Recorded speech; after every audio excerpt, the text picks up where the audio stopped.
Swayam Prabha. Digital India. Educated India.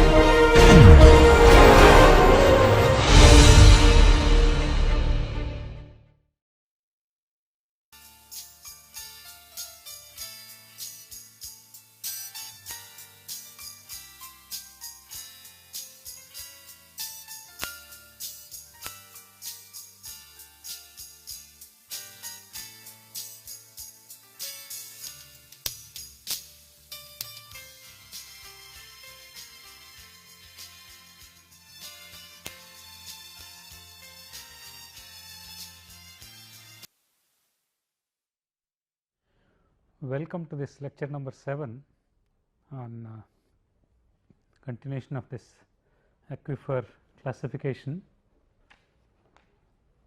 So, we had in the previous lecture we were discussing about the aquifer characteristics and classification, and specifically we discussed about, say, two types of aquifer.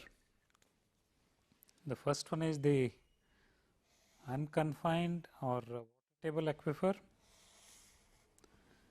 and we also discussed about confined aquifer, which is also known as artesian aquifer or pressure aquifer. This unconfined aquifer is having an impervious stratum only at the bottom, and it has a variable top, it does not have any confining layer, and water table which is variable depending upon various factors. So, that forms the upper flexible boundary of this unconfined aquifer. On the other hand, so this confined aquifer, it is known as the artesian aquifer or pressure aquifer. It has two confining layers, one at the top as well as the one at the bottom as shown here. And so, here this water, the groundwater will be under pressure much above the atmospheric pressure. That is why it is also known as pressure aquifer or artesian aquifer. Now, let us also learn about, say, two more aquifers. So, the first one is the perched aquifer.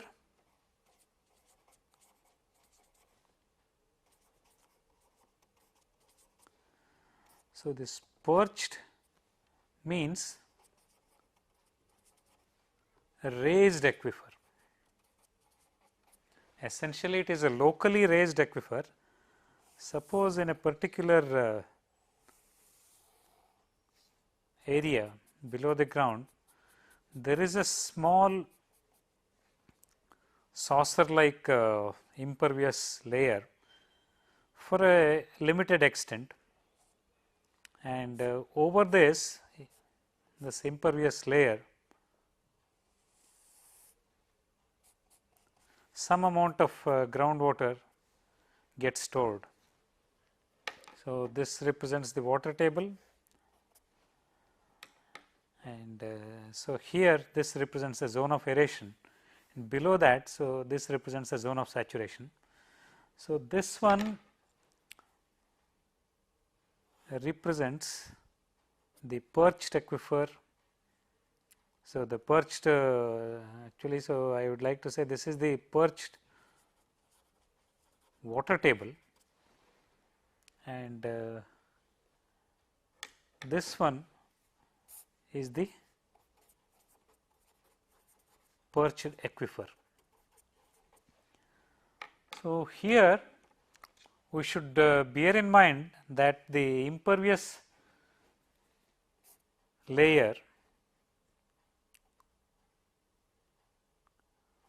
let me write it as a localized impervious layer, has a very limited areal extent, and therefore, the amount of groundwater stored in a perched aquifer is also limited, and so therefore, it is available only for a small period of time. And of course, because so above this perched water table there is zone of aeration, and below the perched water table there is zone of saturation. So, it also is included as one of the, maybe here you can call it a localized aquifer, localized unconventional aquifer. So, that is what a perched aquifer represents. So, this forms the third type of aquifer, and the fourth and the last type of aquifer that we are going to discuss here is the leaky aquifer,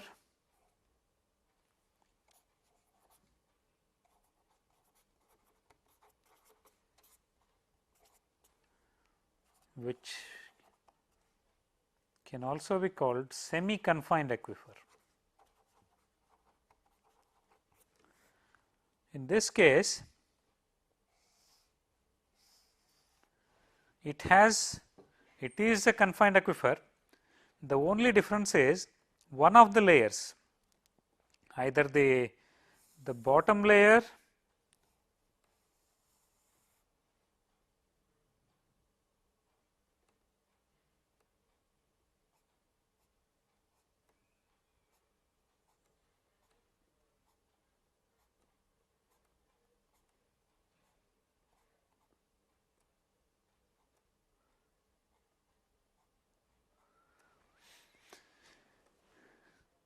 and in this case the top layer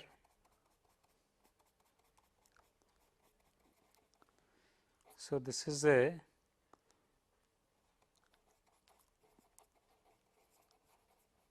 impermeable top layer. So, this is a semi permeable bottom layer, or it can be the other way also, and of course, so this is the other name for this semi permeable bottom layer is aquiclude, I am sorry, aquitard.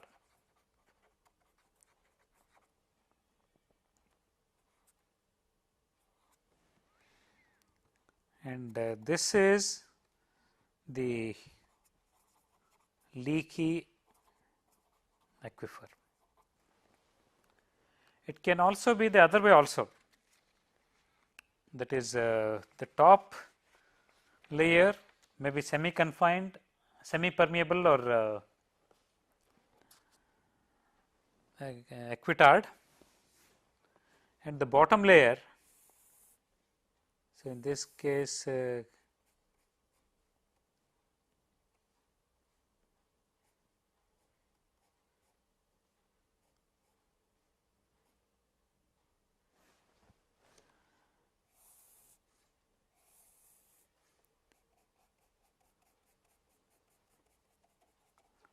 this is the top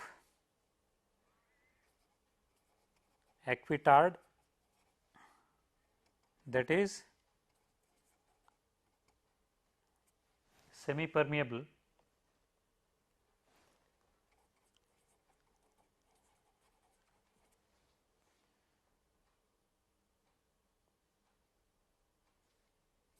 layer, and this is the bottom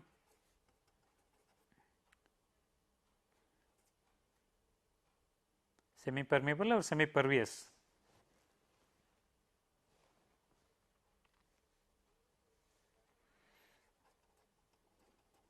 Impervious layer,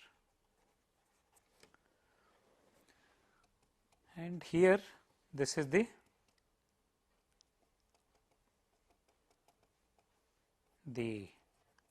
leaky aquifer,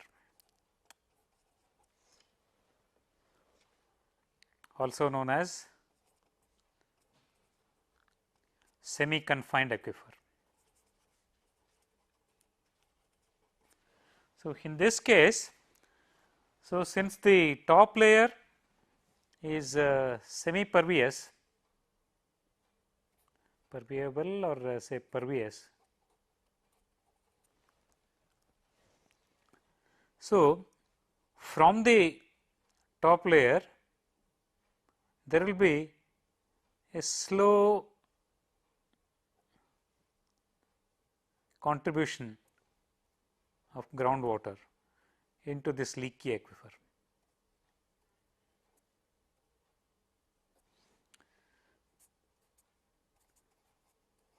Slow groundwater contribution from top. Likewise, as mentioning here,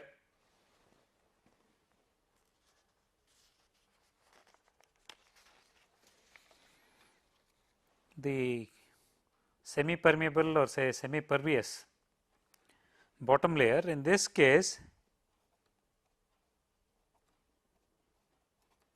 there will be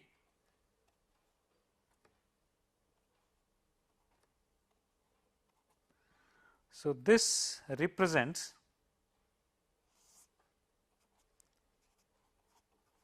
slow groundwater leakage at the bottom.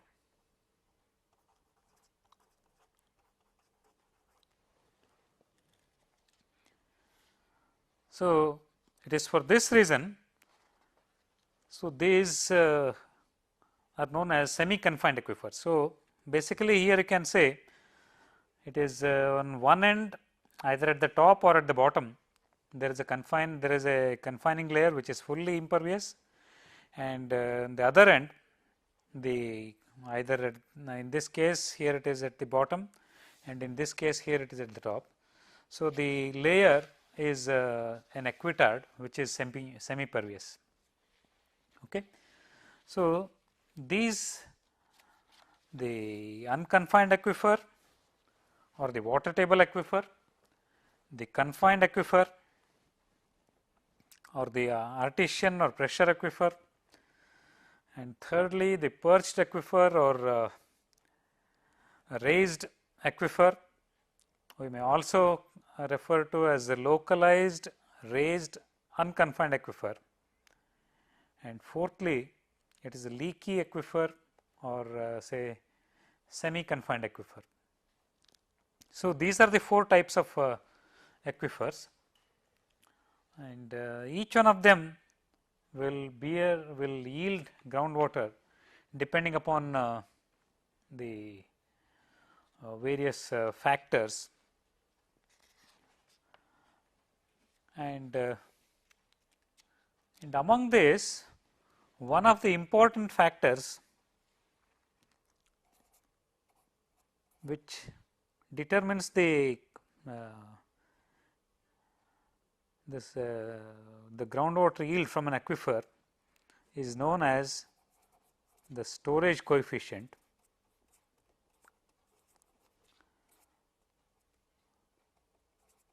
also known as storativity. And this storativity is the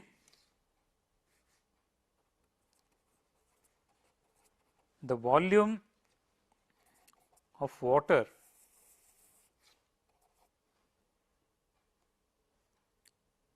here you can say volume of groundwater that an aquifer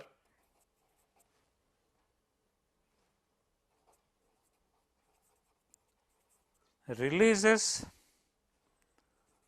or absorbs per unit surface area per unit change in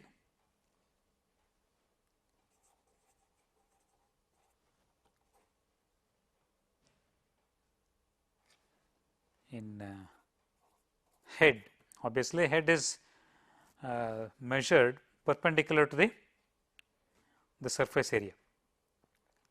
So, this is the known as a storage coefficient or storativity, and generally, so the for confined aquifer,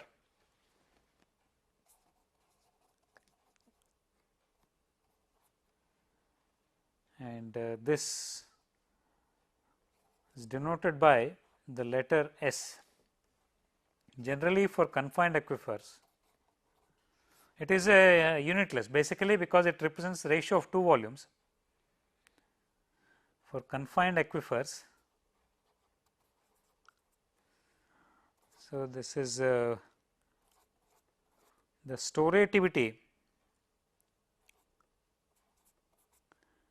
will be in the range of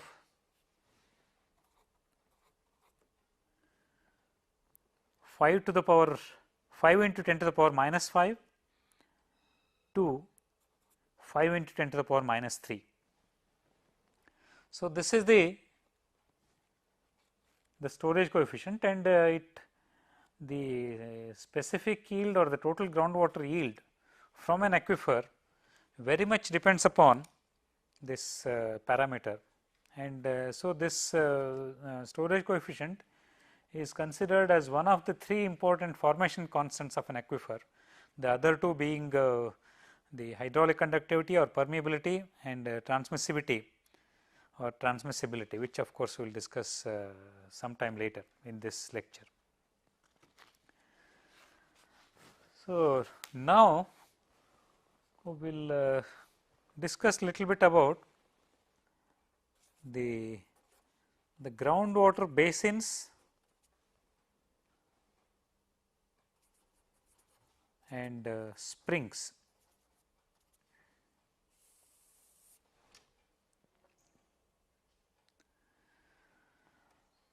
So, just like the water basin, which is which essentially represents a particular area on the surface of earth which holds water, and there will be say there will be a specific drainage pattern. So, in this case a groundwater basin is also some kind of a physical entity which has a certain areal extent, and this groundwater basin consists of one large aquifer as well as a number of small aquifers. Just like in the surface water basin, there will be a main course, main stream channel or a main course, and it is there will be a number of other courses. So, in this case also, in case of groundwater, so there will be a main aquifer and a number of interrelated aquifers. So, here we can this groundwater basin, so we may define it as a hydrologic or hydrogeologic unit containing a large aquifer and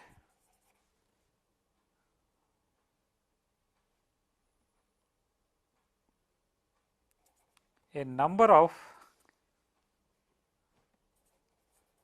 other interconnected aquifers. Interconnected or say connected aquifers. And like the surface water basin or catchment, which is also referred to as watershed.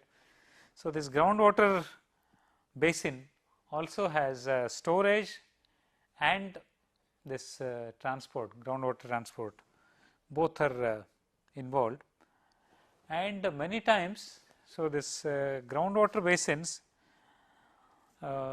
consist of a large area, areal extent as well as depth, which can yield a significant amount of groundwater. Now, let us come to the springs. So, the spring is,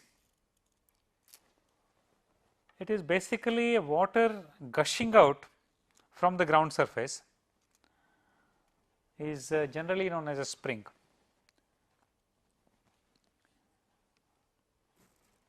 So, we can write this as our concentrated discharge of groundwater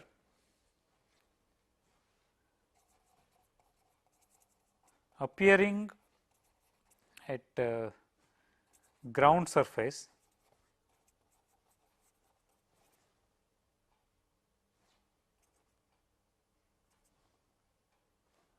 as a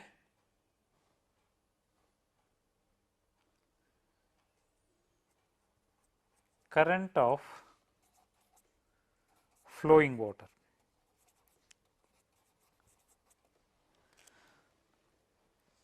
So, here you can say spring, it is basically at the ground surface, it represents an interface, and upstream of the spring the water is in groundwater form, and downstream of the spring the water is in comes on earth, and so it is a surface water form. And these springs may be of different types, such as so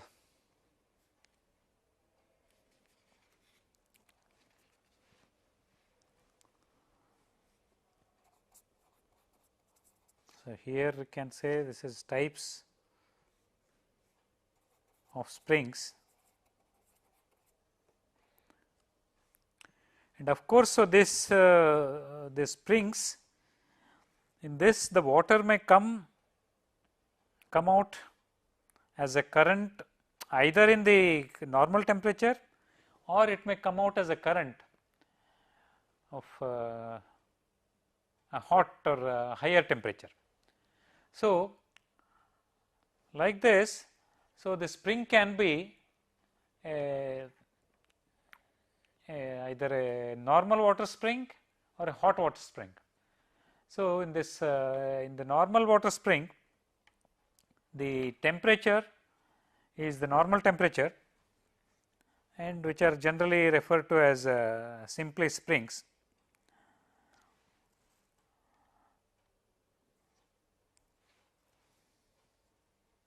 So, these are, let me write here. So, this is the normal temperature springs.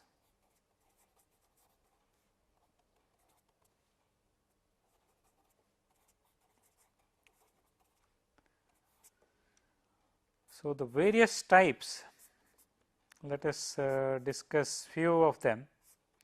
Among the normal temperature springs is the depression springs,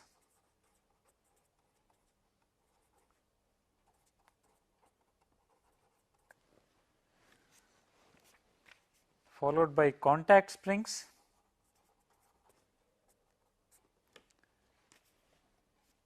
followed by artesian springs,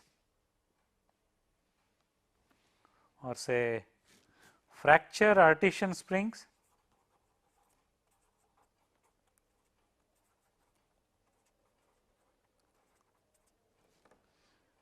then there is a tubular spring.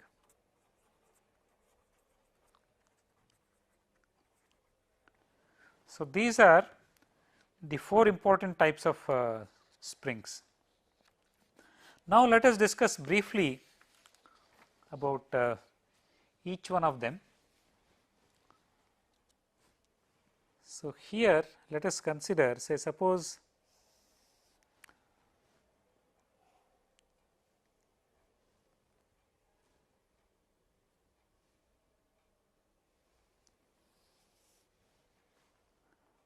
this is a groundwater, this is a subsurface layer, and in this, say, let us say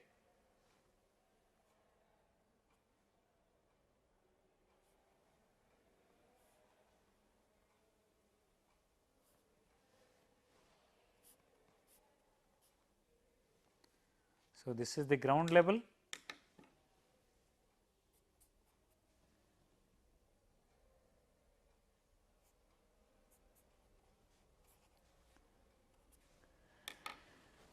and then this is the water table.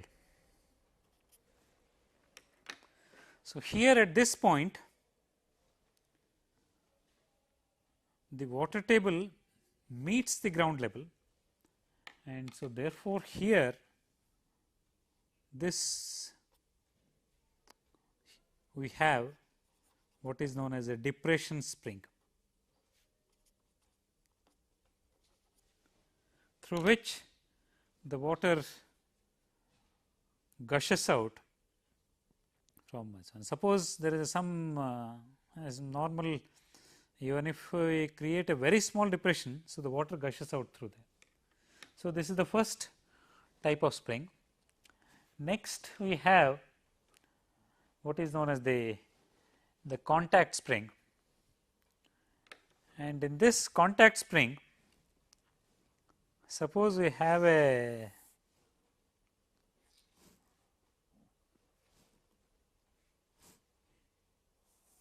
groundwater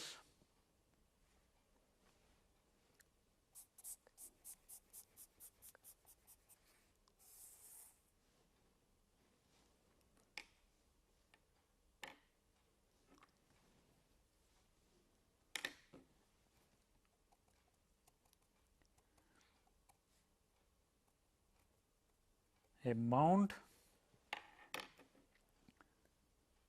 and with, so this is an impervious layer,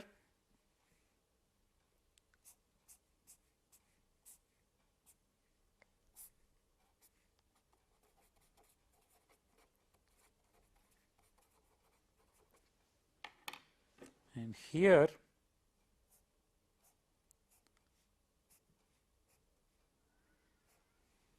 it is overlaid by a pervious layer,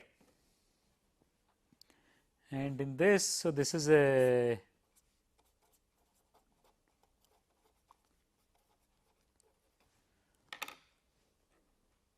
and this represents the water table, and this water table is in contact with the ground profile at these 2 points, where we will get a contact spring. So, this is again a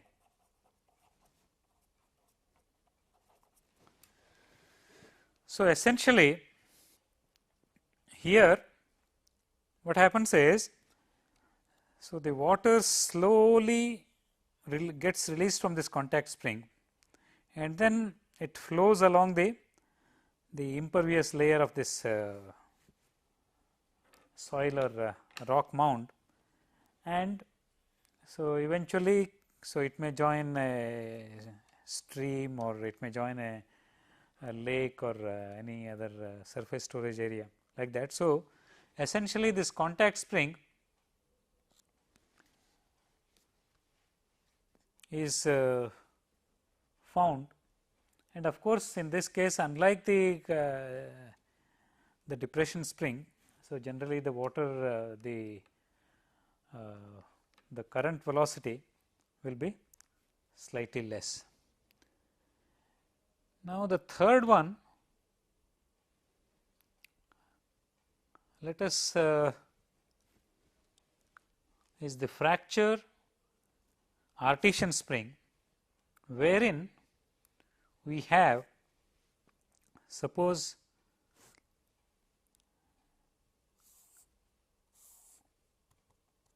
a pervious layer which is overlaid by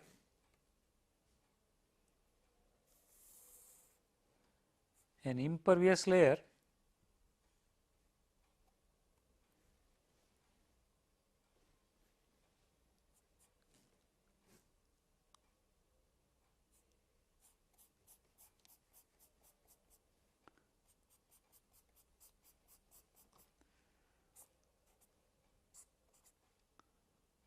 so this is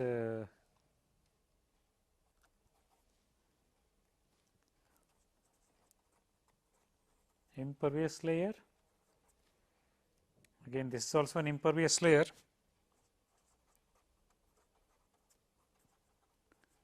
In between there is a pervious layer which is an aquifer.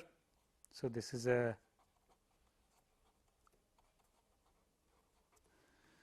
and there is a fracture. So, here this you can say this is a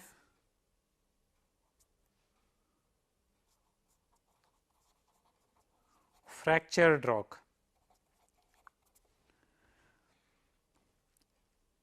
Over the impervious layer which is lying above the pervious layer, and through this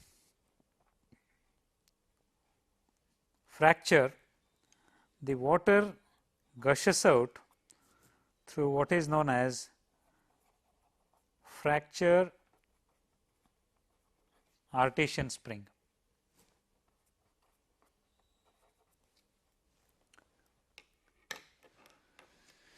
So, essentially, so this is per this there is a fracture in the impervious layer which is over and above the aquifer, and through this fracture, so the water gushes out through what is known as the fracture artesian spring. And the last one, so these are the three types of springs. The last one let us discuss is the tubular spring, and in this tubular spring we have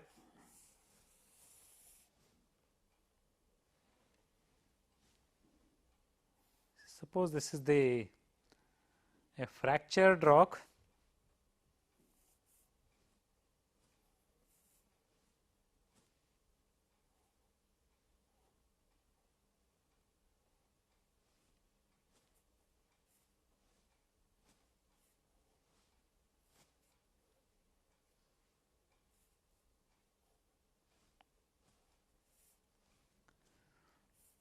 So, these are the fractures in the rock.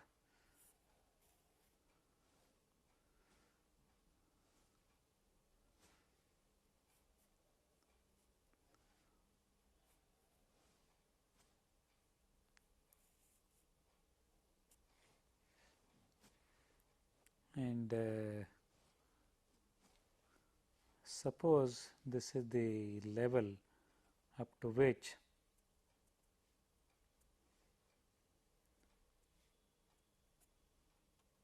the groundwater is stored.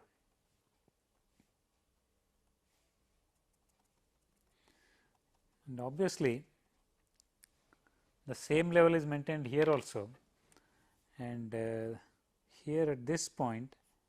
So, this is a tubular spring.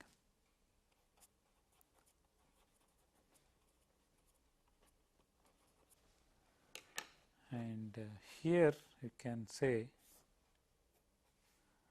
so these are the fractures saturated with groundwater. And of course, so this is the ground level.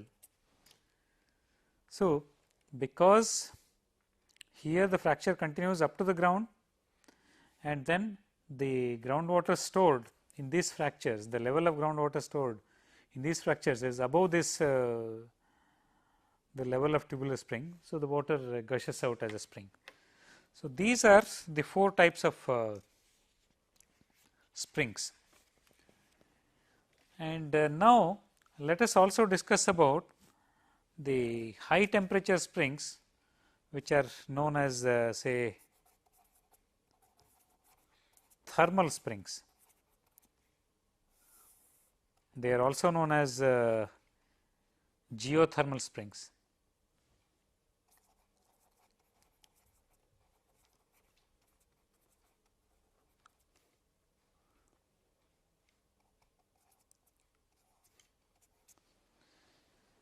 So, in this what happens is, so because of the large temperature, the hot temperature through this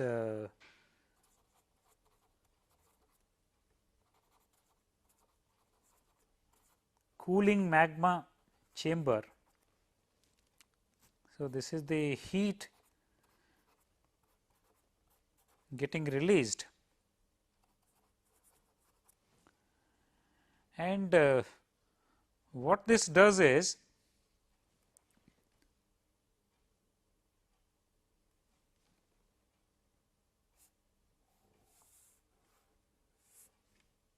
suppose this is the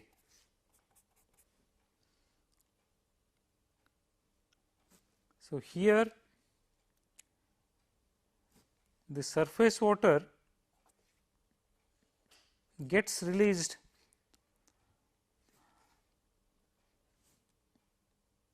so this is the descending cool surface water,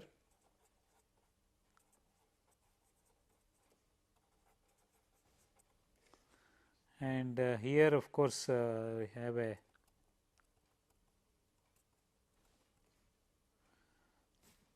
so this descending cool surface water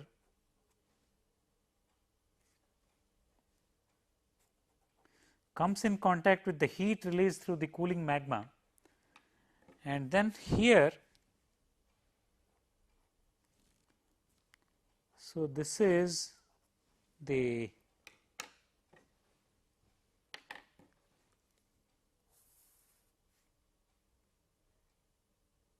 so this is the level of water, and this is the rising hot water.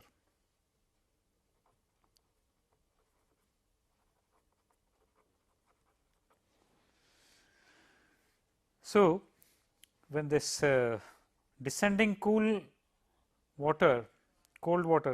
surface water comes in contact with the heat released by the cooling magma chamber, so its temperature gets increased, and then it comes as a rising hot water.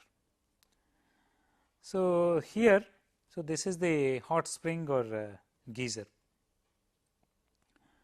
and obviously, so this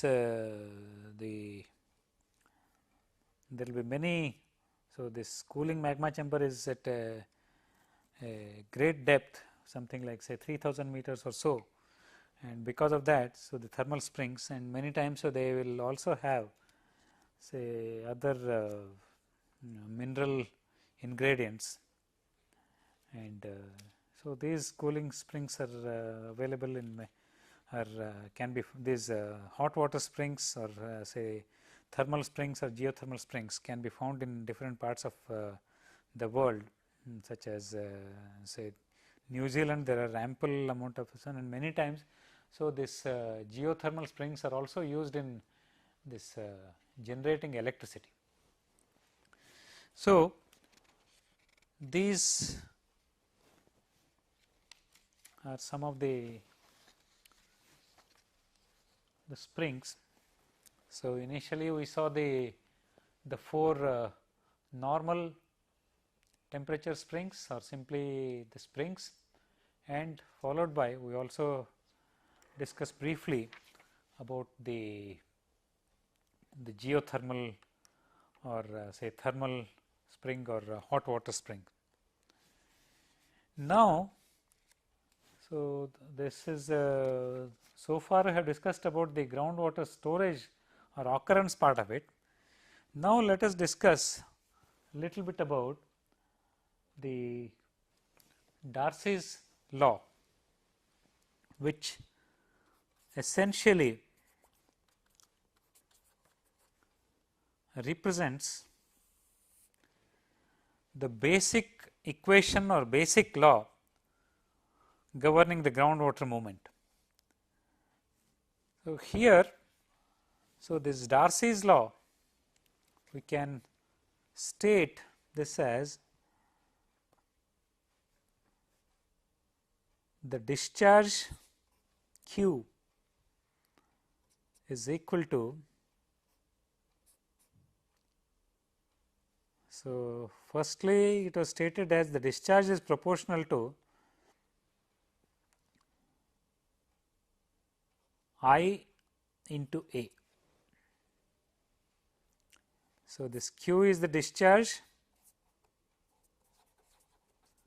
So, here this is the groundwater discharge, and this I is known as the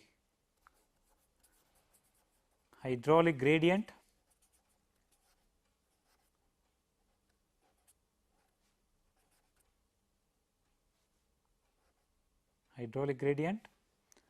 And this A is known as the cross sectional area of flow, of groundwater flow. So, when Q is proportional to I into A, the product of I and A, so we can as well write this Q is equal to K I A, where K is the proportionality constant, which is known as permeability. It is also known as the coefficient of permeability,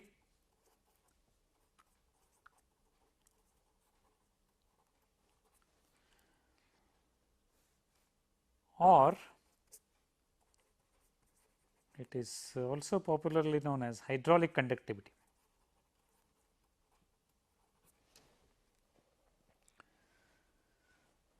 So, here we can write this down as a Q over A, which is equal to K into I.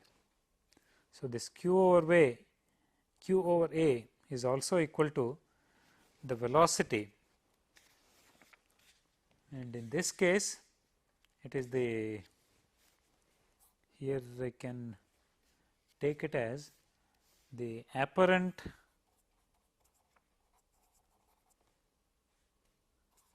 groundwater seepage velocity.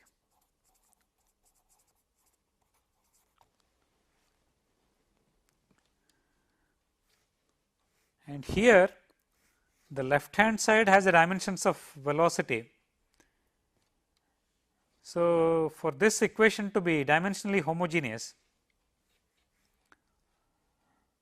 so the dimensions of this K, which is the coefficient of permeability, or it is also simply known as permeability or hydraulic conductivity, is equal to the dimensions of velocity divided by the dimensions of this hydraulic gradient. And this hydraulic gradient is a pure number with no units. So, therefore, this hydraulic conductivity or permeability or coefficient of permeability has the units of velocity, has the dimensions as well as units of velocity. So, this is Darcy's law, which was stated by the French hydraulic engineer Henry Darcy in say 1856. So, here this I, which is the hydraulic gradient, so this is equal to minus dH by dL. So, there is a negative sign to indicate that as the travel distance, the groundwater travel distance L increases, the head, the groundwater head or H decreases. So, therefore, so this I will have a negative sign. So, therefore, here we can mention, we can state here, so this is V is equal to minus K into dH by dl. So, this is which is equal to simply k into I. So, this relationship is popularly known as Darcy's law, which is applicable for say groundwater flow. And as we can see, so this groundwater flow, it is a laminar flow, it is a highly laminar flow with the velocity is very small. So, therefore, so this groundwater velocity for which the Darcy's law is applicable. So, it depends upon the parameter which governs the laminar flow, that is the Reynolds number.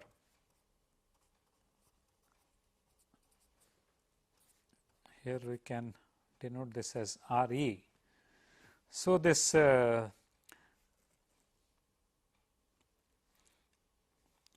the Darcy's law is valid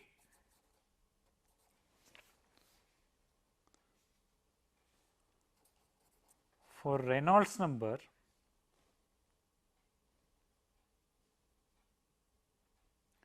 is, let me say, perfectly valid for Reynolds number less than 1.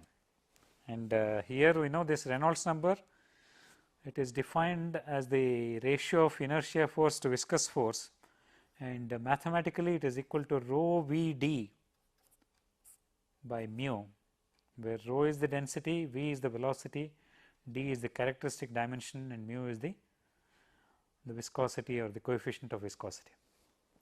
And so, for Reynolds number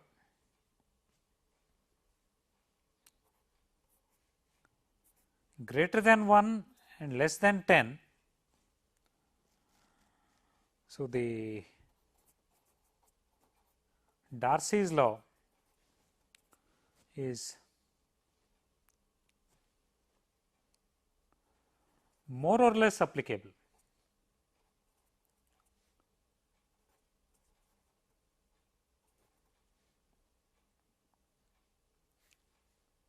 More or less, that means it is almost valid.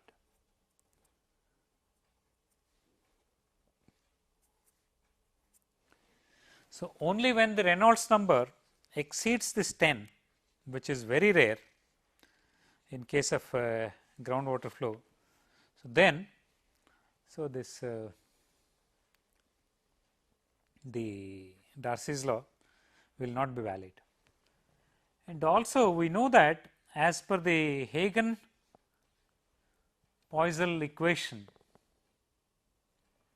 for the hydraulic conductivity,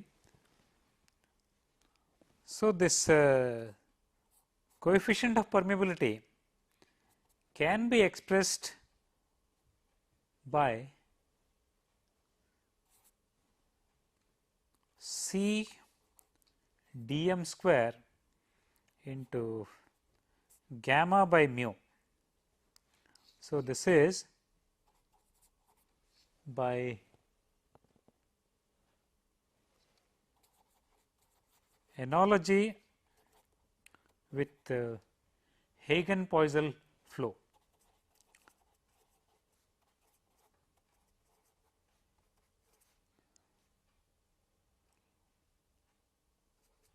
Equation for laminar flow.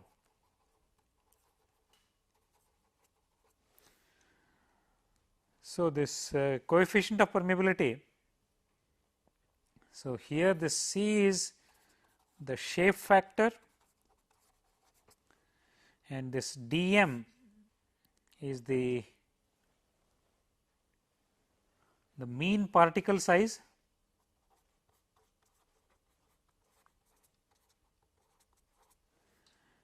and this gamma is the specific weight of water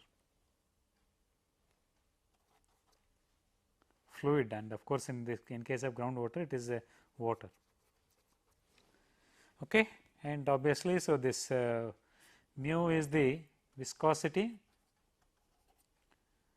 and so this is equal to rho into G, where rho is the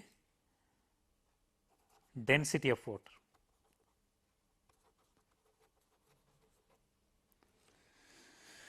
Okay. Now, so here we can conclude that, so this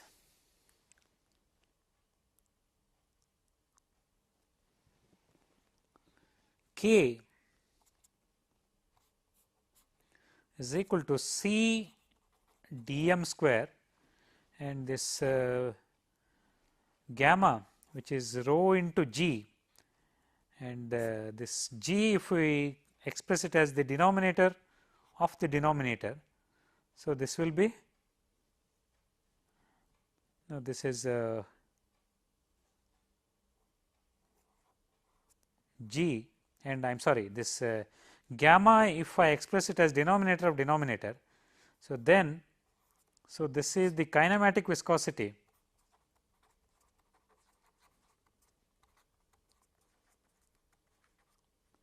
which is denoted by the small letter nu.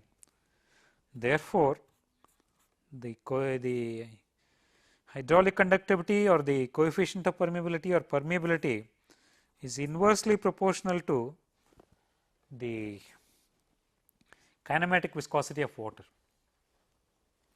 So, as the kinematic viscosity changes, so the hydraulic conductivity varies inversely.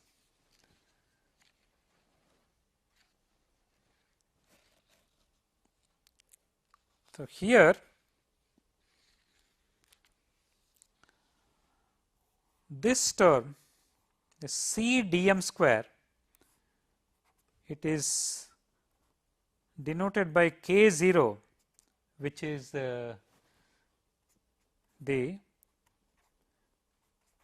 which is known as the intrinsic permeability.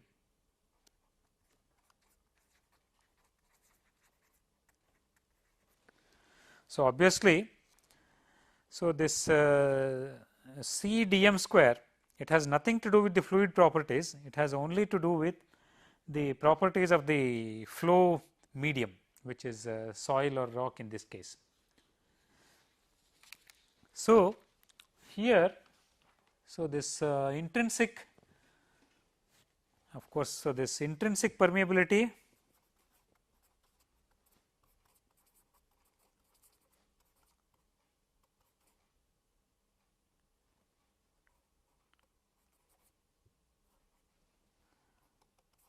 this is also known as a specific permeability.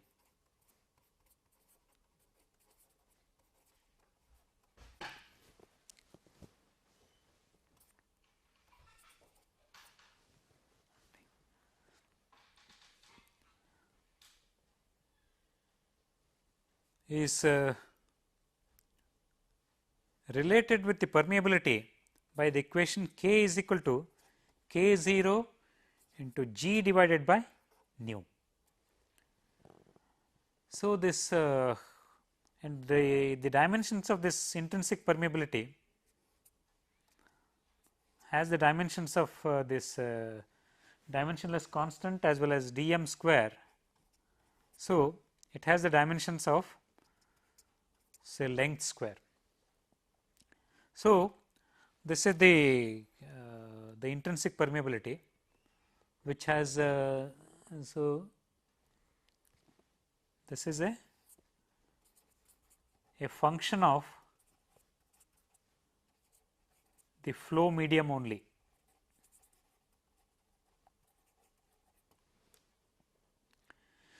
Okay. And in the next class we will discuss about this transmissibility or transmissivity as well as other. So, this transmissivity along with this hydraulic conductivity and storativity forms what are known as the formation constants of aquifers. So, in the next lecture we will discuss further about this hydraulic conductivity, transmissivity and its determination and other related topics. Thank you. Bye.